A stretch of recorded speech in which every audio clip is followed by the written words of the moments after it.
The late summer night was warm and perfectly still. Inside the Martin family's two-story house on Maple Drive, the only sounds were the soft hum of the refrigerator and the slow tick of the hallway clock. Emily Martin, 12, dreamed of a seaside vacation until a scratch sliced through the quiet. At first she thought she imagined it, maybe a tree branch rubbed against the siding, but the noise came again, faster this time. Scritch, then a low whimper, followed by an urgent bark. Emily's eyes flew open. She grabbed her phone, 2:11 a.m. outside her bedroom door. Claws scraped wood again. "Buddy," she whispered. The unlikely alarm buddy, their 3-year-old golden retriever rescue, usually slept downstairs in his giant fleece bed. Why was he here? Emily cracked open the door. The air that met her was strangely warm, carrying a faint, acrid smell like overheated wires. Buddy stood in the hallway, hackles up, amber eyes locked on hers. He gave a sharp bark, then spun toward the staircase, looking back as if to say, "Follow me." Now. A chill shot down her spine.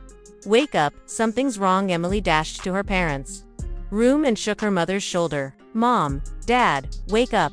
Buddy's acting weird, and I smell something burning." Her father sat up, frowning. "Burning?" Then he sniffed and his face changed. A faint electrical odor hung in the air.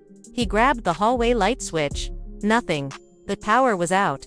Buddy barked again, frantic, scratching at the base of their door until paint flecked under his nails. "Shoes on, everybody," Dad said, his voice tight. "Something's wrong."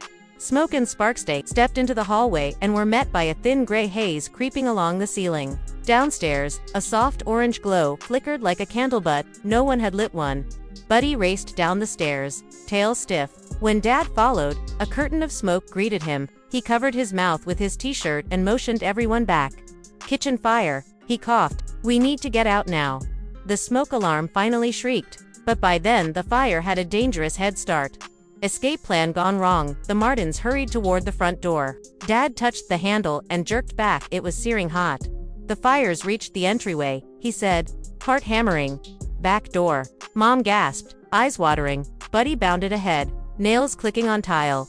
But when they reached the kitchen hallway, a dense wall of black smoke rolled toward them, forcing them to crouch low. Emily coughed, tears stinging. "We're trapped." Buddy suddenly veered left, toward the laundry room, barking sharply.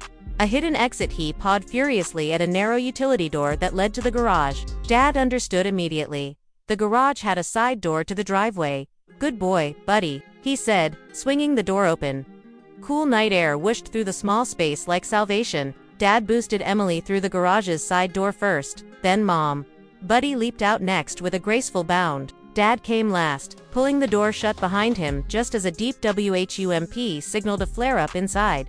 They stumbled into the driveway, coughing but safe. Sirens and flames. Far off sirens grew louder until 2 fire engines roared around the corner. Red and blue lights strobed across the dark street as neighbors emerged from their homes in pajamas. Firefighters hauled hoses and charged toward the house. Flames now licked the kitchen windows, reflecting in Buddy's wide amber eyes. A soot-streaked captain approached. "You folks okay?" Dad nodded, still catching his breath. "Thanks to him," he said, pointing to Buddy. The captain crouched, scratching Buddy's ears. "Smart dog. That fire started fast. Without him waking you when he did. This could have been fatal."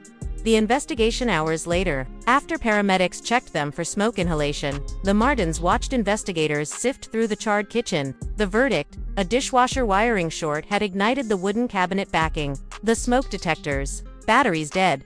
The captain shook his head. "You were minutes from disaster." Emily hugged Buddy tightly. "You saved us," she whispered into his fur. Buddy gave a soft woof, tail thumping once, as if to say, "Of course." From rescue to rescuer, the irony wasn't lost on the family. Only a year earlier they'd adopted Buddy from a crowded shelter. He'd been found wandering rural backroads, underweight and shy. Emily had insisted on bringing him home, declaring, "He needs us," double quotes now. He had returned the favor in the most heroic way. Neighbors stopped by with blankets and hot cocoa. News crews arrived before dawn. The headline on the evening broadcast read, "Rescue Dog Saves Family from Midnight Fire." A bond sealed by courage. Weeks later, with repairs underway and fresh paint covering the scars, Buddy remained a local legend. Children from nearby streets brought him treats. Firefighters dropped off a shiny hero dog medal.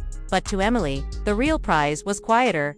Every night, Buddy curled beside her bed, his breathing steady and reassuring. When thunder rolled or sirens wailed in the distance, she reached down to rest her hand on his silky fur, remembering the night he refused to give up. If Buddy's bravery inspired you, share this story and think about visiting your local animal shelter. Your next family member and maybe your future hero could be waiting for a second chance today.